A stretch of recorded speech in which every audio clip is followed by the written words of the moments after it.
नमस्कार दोस्तों।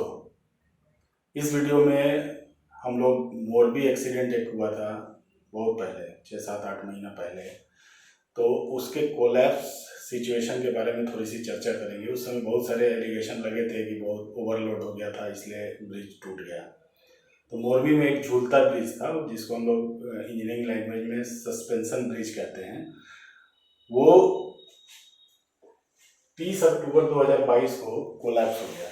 उस दिन कोई त्यौहार था, उसमें कुछ लोग चढ़ गए और उसके बाद ब्रिज टूट के कोलैप्स हो गया। बहुत सारे लोग, 100-150 लोग मारे गए थे।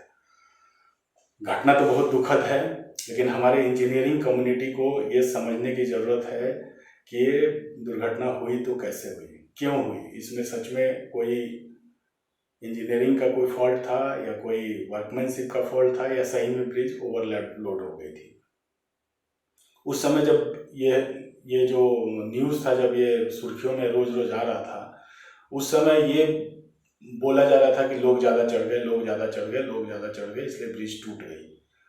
तो मैं इस वीडियो बनाने का मकसद यही है कि हम ये समझें कि क्या कोई भी ब्रिज ओवरलोड होने से टूट सकता है, क्या ओवरलोड हो सकता है क्या ब्रिज तो रोज बन रहे हैं और आजकल भारत में बहुत ही तेज गति से ब्रिजेज बन रही हैं, हर जगह बन रही हैं और दुर्घटनाएं भी होती रहती हैं। अभी हाल में और भी एक आध ब्रिज के कोलैप्स होने की घटना मैंने सुनी है, तो हम उस पर भी वीडियो बनाएंगे। तो पहले हम इस ब्रिज को समझते हैं कि ये ब्रिज क्या सच में ओवरलोड होने की वजह से कोलैप्स हुआ, और अगर ये ओवरलोड हुआ तो क्या वहाँ पे मेजर्स लिए गए थे कि ये ब्रिज ओवरलोड ना हो। ब्रिज कोई नया ब्रिज है नहीं, ये ब्रिज 140-42 साल पुराना है, आगे की स्लाइड में पता चलेगा। तो क्या इतने दिनों पहले से, इतने दिनों से 100 साल से ऊपर, इवन डिजाइन लाइफ भी ये क्रॉस कर चुका था। अगर कोई ब्रिज आजकल हम जो डिजाइन करते हैं 100 साल के लिए करते हैं, तो ये ब्रिज उस अपने लाइफ को तो ख़त्म कर चुका था। उसके बाद भी हम अगर इसका इस्तेमाल कर रहे थे तो इसकी जो रिनोवेशन है या इसका जो मेंटेनेंस है, क्या सही तरीके से हो रहा होगा या नहीं हो रहा था, तो हम लोग इसी पे पहले चर्चा करते हैं। 30 अक्टूबर 2022 को ये दुर्घटना घटी थी। मोरबी गुजरात में एक जगह है जहाँ पे ये ब्रिज था और ये काफ़ी फेमस ब्रिज था, काफ़ी इसमें टूरिस्ट यहाँ पे काफ़ी आते थे। ब्रिज के कुछ फीचर्स के बारे में बताता हूँ। ब्रिज जो है 233 मीटर लंबा है, मतलब एक छोर से दूसरे छोर की जो लंबाई है 233 मीटर है। काफ़ी लंबा ब्रिज है सस्पेंशन ब्रिज के हिसाब से। और इस ब्रिज की जो चौड़ाई थी ना, वो 1.25 मीटर वाइड, मतलब एक गलियारा है केवल पेडेस्ट्रियन के जाने के लिए। वो एक सवा मीटर करीब चौड़ा था और 233 मीटर लंबा था। और ये बहुत ही ज़्यादा टूरिस्ट का अट्रैक्शन था। काफ़ी लोग जो भी उस जगह पे जाते थे एक बार यहाँ पे ज़रूर विजिट करते थे। तो ये ब्रिज काफ़ी एकदम पॉइंट ऑफ अट्रैक्शन था लोगों के लिए। और ये ब्रिज जो है कोलैप्स हो गया। देखिए कुछ पिक्चर्स मैं दिखाना चाह रहा हूँ आपको। देखिए ये जो है ना, इसमें ये जो विड्थ है, ये है 1.25 मीटर, मैंने वॉकवे जिसको कह सकते हैं, जिसमें आदमी चल सकते हैं। इसका एक ये सीन है। इसको देखिए, ये जो है आपका डेक है, इसको डेक बोलते हैं। ये डेक है और ये आपका मेन केबल है। सस्पेंशन ब्रिज है तो ये मेन केबल है, और उसके बाद इसमें सेकेंडरी केबल, हैंगर्स जिसको बोलते हैं, हैंगर से ये हैंग किया हुआ रहता है। इसमें 2 सैडल होते हैं, मतलब 2 मेन पियर होते हैं। एक यहाँ पे पियर है, दूसरा पियर इसमें दिख नहीं रहा है, यहाँ पे पियर है। तो ये जो मेन केबल है उसी पियर से टंगे होते हैं। अगर मैं अभी नेक्स्ट स्लाइड पे चलते हैं तो और ज़्यादा था। देखिए ये एक इंजीनियरिंग ड्राइंग है। इस तरह का सस्पेंशन ब्रिज होता है जिसमें ये 2 मेन कॉलम है, एक ये है और एक ये है। और इसके बाद केवल दूसरे साइड में एंकर भी किया जाता है। ये ब्रिज टू ब्रिज वैरी करता है कहाँ पे क्या डिजाइन है, बट मैं एक कॉन्सेप्ट ड्राइंग आपको दिखाना चाह रहा हूँ। ये मेन केबल है और ये आपका डेक है जिसपे इंसान चलेगा, जिसपे पेडेस्ट्रियन मूव करेंगे। और ये आपके हैंगर्स हैं। कोई भी आप वायर को अगर खींचेंगे ना तो आप स्ट्रेट नहीं खींच सकते हैं, आप खींचेंगे तो उसमें सैग आएगा। जितना लंबा खींचते जाएंगे उतना ज्यादा सैग आएगा। तो ये जो है सैग आया, इस सैग को ओवरकम करने के लिए कोई कह सकता था ना कि आप ऐसा करो कि एक ही इसी पे क्यों नहीं हैंग कर दिया, इसको और टाइट कर दो सीधा हो जाए। तो ये टाइट करेंगे तो सीधा नहीं होगा, सैग कुछ ना कुछ रहेगा ही। तो एक बैलेंस बनाया जाता है डिजाइन में कि कितना हमें सैग रखना है, कितना अलाउ करना है और कितना मिनिमम सैग होगा ही होगा। तो सैग को खत्म करने के लिए हम लोग यूज करते हैं हैंगर्स का। अब चूंकि यहाँ से यहाँ तक की दूरी बहुत कम हो गई, अभी तो जो हमारा ब्रिज था उसका स्पैन था 233 मीटर। अगर हम कोई भी केबल 233 मीटर खींचेंगे तो उसमें बहुत ज्यादा सैग आएगा, उस सैग पे तो आप चल भी नहीं पाएंगे। तो हमने उसमें हैंगर टांग दिए बहुत कम स्पेसिंग पे, और उस हैंगर में हमने अपना डेक टांग दिया। ठीक है, लेमन की भाषा में समझाना चाह रहा हूँ। और इसके ऊपर हम लोगों ने स्टील के फ्रेम बना के उसके ऊपर वे बना दिया, रास्ता बना दिया, प्लेट व्लेट डाल के उस पर आदमी चल सकता है आसानी से। तो इस तरह से हमारा मेन इसमें लोड ट्रांसफर होता है। तो ये बेसिकली इस केबल के थ्रू, जो मेन केबल है, मेन केबल के थ्रू सारा का सारा लोड हमारे पियर पे चला जाता है, या पाइलोन कहिए या सैडल कहिए, उसके ऊपर चला जाता है, उससे वो ग्राउंड में चला जाता है। तो ये मेन कॉन्सेप्ट है आपका सस्पेंशन ब्रिज का। अब देखिए ये पेडेस्ट्रियन ब्रिज है, तो पेडेस्ट्रियन ब्रिज का जो लाइव लोड होता है, एक्चुअली ब्रिज किस लिए डिजाइन करते हैं, ब्रिज की कैपेबिलिटी होनी चाहिए कि वो अपना सेल्फ लोड ले सके, और साथ साथ उसके ऊपर जो लाइव लोड है, यानी जो भी लोग उस पर चढ़ने आए, या तो गाड़ी अगर नॉर्मल ब्रिज है तो जो ट्रैफिक का लोड है वो, और अगर ये पेडेस्ट्रियन ब्रिज है तो जितने भी पेडेस्ट्रियन आए उसका लोड वो ले सके। तो जनरली जो डिजाइन करते हैं ना, अगर हम आज के डेट में इसी ब्रिज को डिजाइन करते हैं तो मिनिमम जो हम इसमें लाइव लोड लेते हैं, मिनिमम लोड जो इसके ऊपर आना था वो होता 3 किलो न्यूटन पर मीटर। ये मिनिमम होता है जब हम उसकी चौड़ाई अगर हमने 1 मीटर रखी होती। ये चौड़ाई इसकी 1.25 मीटर है, फिर भी अभी हम लोग जो एनालिसिस करेंगे मान के करेंगे कि चलो 3 किलो न्यूटन पर मीटर का ही लाइव लोड के लिए डिजाइन किया गया होगा, या इतना लोड तो बर्दाश्त करने लायक जरूर ब्रिज की कैपेसिटी रही होगी। तो 3 किलो न्यूटन पर मीटर प्रिसाइजली जाते हैं, तो जितना लंबा ब्रिज होता है ना उतना लाइव लोड की थोड़ी सी कैपेसिटी बढ़ जाती है। उसका फॉर्मूला होता है 3 + 50/L। इतना डिटेल कैलकुलेशन में नहीं जाते हैं, हम रफली मानते हैं कि 3 किलो न्यूटन पर मीटर का उस पर लाइव लोड है। अब इस लाइव लोड के हिसाब से अगर हम कैलकुलेट करें तो टोटल कितना लोड हम उस पर डाल सकते थे, अगर 3 किलो न्यूटन पर मीटर के हिसाब से करें तो हम डाल सकते थे 3 × 233 इतना किलो न्यूटन। ठीक है, इसको जरा गुना भाग कर देते हैं तो 3 × 9, 3 × 9, 3 दूनी 6, 699 किलो न्यूटन। अगर इसको रफली टनेज में कन्वर्ट करें तो ये आ जाएगा 69.9 टन, यानी 70 टन मान के चलिए।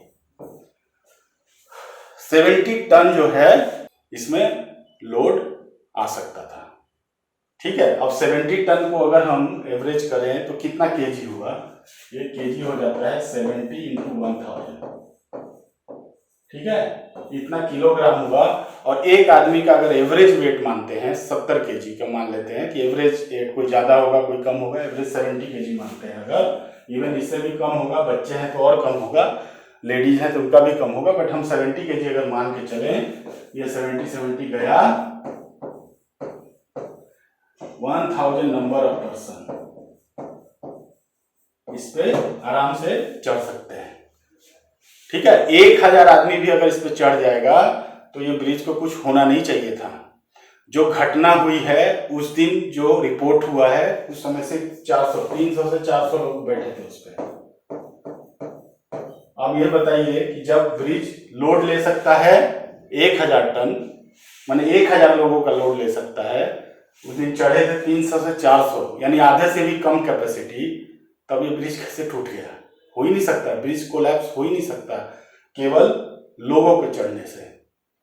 क्योंकि हम लोग इंजीनियर हैं, डे टू डे में हम लोग डिजाइन करते रहते हैं, तो क्या फैक्टर ऑफ सेफ्टी और कितनी लोडिंग ली जाती है, उस पर लोड पे चढ़ने से कोई चीज ब्रिज टूट जाए तो बहुत ही रेयरेस्ट टू रेयर घटना है। आगे बढ़ते हैं, देखिए कुछ और डिजाइन स्टेप्स हमने किए हैं। हम आपको डायरेक्टली बताते हैं कि जो भी लोड के लिए हमने डिजाइन किया था, अगर कोई भी जो ये व्यूअर है वो चेक करना चाहे, अगर वो साइट पे जा सकता है और वहाँ उसका मलबा देखने को अगर मिलता है, तो मेरे हिसाब से, हमारे कैलकुलेशन के रफ कैलकुलेशन के हिसाब से, उसमें जो मेन केबल होंगे 51 mm के 6 केबल होंगे उसके अंदर। जो केबल होता है ना वो हाई टेंसाइल स्टील के केबल होते हैं, और उसकी पूरी जो है हमारे IS कोड में उसकी पूरी स्ट्रेंथ और उसका टेबल और क्या अवेलेबिलिटी है, डाया कितना उसका मास होगा, सब कुछ है। उसके हिसाब से अगर हमने पूरी कैलकुलेशन की, लाइव लोड की डेड लोड की सारी कैलकुलेशन की, तो लगभग मिनिमम मैं बता रहा हूँ आपको वहां देखने को 6 केबल मिलेंगे 51 mm डायमीटर के। और जब भी हम कैलकुलेशन करते हैं तो जो हमारा फैक्टर ऑफ सेफ्टी होता है, यानी जितना हम लोड एक्चुअली में वो ले सकता है और हम कितने लोड उसको अलाउ कर रहे हैं, उसके बीच में जो फैक्टर ऑफ सेफ्टी होता है, मिनिमम सस्पेंशन ब्रिज में 3 फैक्टर ऑफ सेफ्टी यूज किया जाता है। इसका मतलब अभी जो पिछले स्लाइड में जो हमने कैलकुलेट किया था कि 1000 आदमी इस पे चढ़ सकता है, अगर हम फैक्टर ऑफ सेफ्टी भी इसमें अप्लाई कर दें तो 1000 गुना 3 यानी 3000 आदमी एक्चुअल में वहां चढ़ सकते हैं। 3000 आदमी का लोड ले सकता है। हमने फैक्टर ऑफ सेफ्टी दिया 3, तब आया 1000। तो सोचिए कि कितना मार्जिन है। एक तो जितना सेफ लोड डिसाइडेड है उससे भी आधे से भी कम लोडिंग है, और उसके बाद भी उसमें फैक्टर ऑफ सेफ्टी भी 3 है। तो ये कैसे हो सकता है कि ब्रिज कोलैप्स कर जाए। हालांकि बहुत सारे न्यूज वगैरह, मैंने यही सब कैलकुलेशन जो हमने करके दिखाया है यहाँ पे लिखा है, न्यूज जो है उसमें आया था कि इसकी कोई कैलकुलेशन कभी की नहीं गई थी। लेकिन मैं इसमें इस बात को बिल्कुल ही नहीं मानता कि इतने बड़ी ब्रिज 233 मीटर की ब्रिज कोई बिना कैलकुलेशन के बना दे, चाहे वो 143 साल पहले ही क्यों ना बना हो। कोई ना कोई कैलकुलेशन, कोई ना कोई आधार तो जरूर रहेगा, नहीं तो आपको पता ही नहीं चलेगा कि कितना मोटा केबल लगाना है, क्या हैंगर लगाना है, कितना सैग होगा, क्या होगा। ये ऐसे अंदाजे वाला काम नहीं है, ये अंदाजे से करने वाला ब्रिज नहीं था। ये ब्रिज की जरूर कोई ना कोई कैलकुलेशन हुई होगी। हो सकता है आज के डेट में जिस मेथड से हो रही है उससे थोड़ा अलग मेथड हो, तरीके अलग हो सकते हैं, कैलकुलेशन तो कुछ ना कुछ जरूर की गई होगी। तो ये कहना मेरे को नहीं जमता कि भाई इसके कोई कैलकुलेशन ही नहीं की गई और कोई ऐसे ही बस बना दिया गया, मैं साइड पे 4 लोग गए और ब्रिज बना दिया, पॉसिबल नहीं लगता है। चलिए, तो आगे का देखिए। जब ये टूट गई थी तो क्या इसमें किस तरह से ये दिख रहा था। 30 अक्टूबर की ये घटना है। 30 अक्टूबर में इस तरह से देखिए, इसमें से एक केबल आपको दिख रहा होगा कि एक केबल इंटैक्ट है, दूसरा केबल टूट गया है। अब ये केबल कहाँ से टूटा होगा? हमने जो एनालिसिस की उससे ये समझ में आता है कि केबल बीच में से तो टूट नहीं सकता। और एक और ये भी खबर आई थी कि इसको रिसेंटली ही मेंटेन किया गया था, काफ़ी मतलब एक्सटेंसिव रिपेयरिंग इसकी की गई थी और इसकी मेंटेनेंस की गई थी। मुझे तो पूरा डाउट है कि मेंटेनेंस के दौरान जो भी इनको चेंज वेंज करना था इन्होंने किया नहीं। ऊपर से जो इसके जॉइंट वगैरह इंटैक्ट होंगे इनको भी इन्होंने ढीला टाइट कुछ किया है, जिस वजह से वो जॉइंट पे इनकी जॉइंट खराब हो गई है और वो टूटी है। मुझे ऐसा लगता है कि कुछ मेंटेनेंस में ही वर्कमैनशिप की कुछ गलतियां हुई हैं, इसकी वजह से ये टूटा होगा। तो इतना समझने के बाद जो मेरा कंक्लूजन है कि it is not a overload failure. Overload failure ये नहीं है। इसके 2 कारण हो सकते हैं। ओवरलोड फेलियर नहीं है उसका तो पूरा हिसाब किताब समझा दिया, बट और कारण ये हो सकते हैं कि चूंकि ये अपने डिजाइन लाइफ को क्रॉस कर चुका था तो इसकी मेजर डिजाइन चेक होनी चाहिए थी। मुझे नहीं मालूम कि डिपार्टमेंट ने ये सब चेक किया था कि नहीं किया था। जब इसकी रिपेयरिंग होनी थी या इसका मेंटेनेंस होना था उस समय भी एक बार इसकी डिजाइन चेक होनी चाहिए थी कि इतना एज के बाद सही में ये ब्रिज दोबारा चलेगा या नए सिरे से इसको बनाने की जरूरत है। वो सब डिसीजन हाई लेवल पे इसको लेने चाहिए थे, वो नहीं लिया गया और सुपरफिशियल मेंटेनेंस के बाद इसको चालू कर दिया गया, जिसकी वजह से ये फेलियर हुआ। और एक और दूसरा जो मुझे लगता है कि केबल के बीच में टूटने से तो ये नहीं हुआ है, ये कहीं एंकर में या कहीं भी ज्वाइंट होगा जो कि रस्ट हो गया होगा इतने दिनों के बाद, कुछ ना कुछ उसमें दिक्कत आ गई होगी, या मेंटेनेंस के दौरान इसको किसी ने छुआ होगा, ढीला टाइट किया होगा, उस वजह से ही कोई दिक्कत आई होगी। तो ये तो चेक करने का विषय है, लोगों ने चेक किया होगा हो सकता है, तो उसका रिपोर्ट देखने पे पता चलेगा। लेकिन मेरे हिसाब से ये कहीं ना कहीं कोई ज्वाइंट या कोई एंकर के फेलियर से इसकी दिक्कत हुई है, ना कि केबल के टूटने से हुई है। बाकी है it's needs check what type of maintenance work. इसमें बहुत बड़ा क्वेश्चन मार्क होता है कि मेंटेनेंस वर्क में एक्चुअली में क्या रिकमेंडेड था और क्या क्या उन्होंने किया, क्या ढंग से किया, क्या ढंग से नहीं किया। इस बारे में सारी जानकारी लेने की बहुत ज़्यादा ज़रूरत है और इससे हमें सीखने की भी ज़रूरत है कि इंडिया में और भी जितने सस्पेंशन ब्रिज हैं उनकी प्लीज, अगर हमारे पास कोई डिजाइन कैलकुलेशन नहीं है तो उसको करा लिया जाए।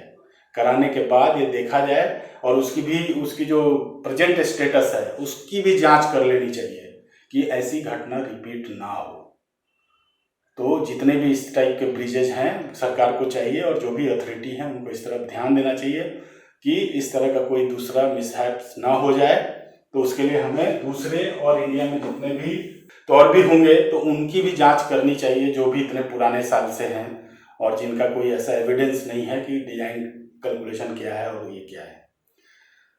तो मुझे उम्मीद है कि इस वीडियो से जरूर कुछ ना कुछ आपको सीखने को मिला होगा, समझने को मिला होगा और जो भी न्यूज आ रही है उससे आप रिलेट कर पा रहे होंगे। वीडियो अच्छी लगी है तो प्लीज सब्सक्राइब कर दीजिए और जिससे आपको आने वाले वीडियोज का नोटिफिकेशन फर्स्ट तुरंत ही मिल जाया करेगा और आप आने वाले हमसे जुड़े रह सकते हैं। तो मिलते हैं ऐसे ही किसी वीडियो में, तब तक के लिए बाय बाय, नमस्कार।